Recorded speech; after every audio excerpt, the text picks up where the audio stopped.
Coach, year two, how did things for you change in the second year leading this program? Well, it really has flown by. It's amazing how quickly the time has passed. It's great to have the family settled in. My first 6 months here, they were still down in North Carolina, but now they've got a full year under their belt. Kids are getting ready for second year of school here, and that transition has been great. So when your family's happy, it always makes things a little bit better for me because I spend an awful lot of time here at the stadium. The team has just been terrific. I've really felt like since day one that these guys have wanted to buy into our vision for the program, the structure that we've put in place, the expectations we've put in place. And just from year one to year two, I feel like we're so much closer to having that culture in place that we want to have. You've got one of the best O-lines in the country, especially when it comes to experience. I mean, what kind of premium does that give you? How important is that to a program?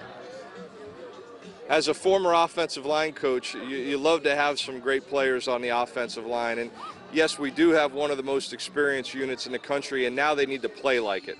I really believe in those guys. They're great kids to be around. They work extremely hard in practice. They're very coachable. But now the rubber's going to hit the road here in a few weeks, and we need them to perform 12 weeks in a row like their experience shows they can. Coach, there were some inconsistencies at points with the offense last season. How do you kind of iron out those inconsistencies? Well, considering it was a new year in a new system with all new coaches and players that hadn't been around us, we did a lot of good things offensively last year. You'd always like it to be better.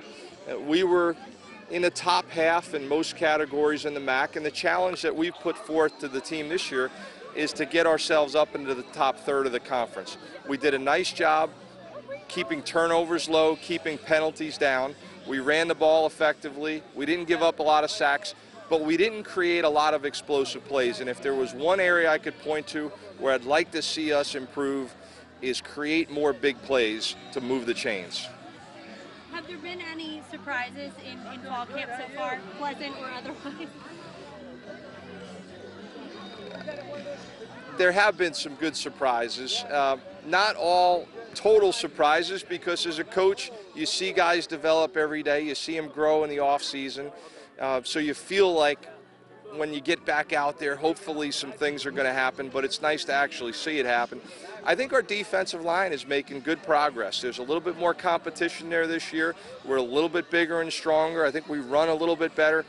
And one of the keys to the success of this team this year is going to be, can that front four generate a pass rush and hold up better against the run?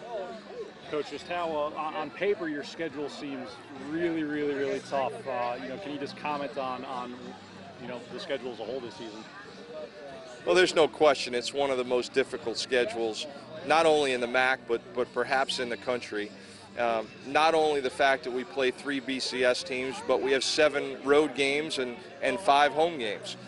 So we know it's a big challenge. We know Eastern Michigan will come in here coming off a good season just like we had last year. So we're not going to catch any breaks. There's no games you can circle and say, chalk up a win for this one. And we are excited about that challenge. We know we're going to earn everything we get this season. Just the last question, Barrington Scott. He's had such an unfortunate luck with injuries as of late, but showed some things in the first 5 games last season. How important is it for that backfield for him to be healthy all the way through this year?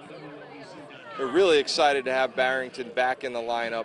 He made such a meaningful contribution last year. We were able to rotate him in with 2 other tailbacks, and it was really a successful formula for us. And we really did miss him late in the season after we went down with that fibula injury. It's good to have him back. He's working his way back in. I won't sit here and tell you he's at 100% yet, but he's out here practicing every day. And I feel pretty good that he's going to be ready come August 30th.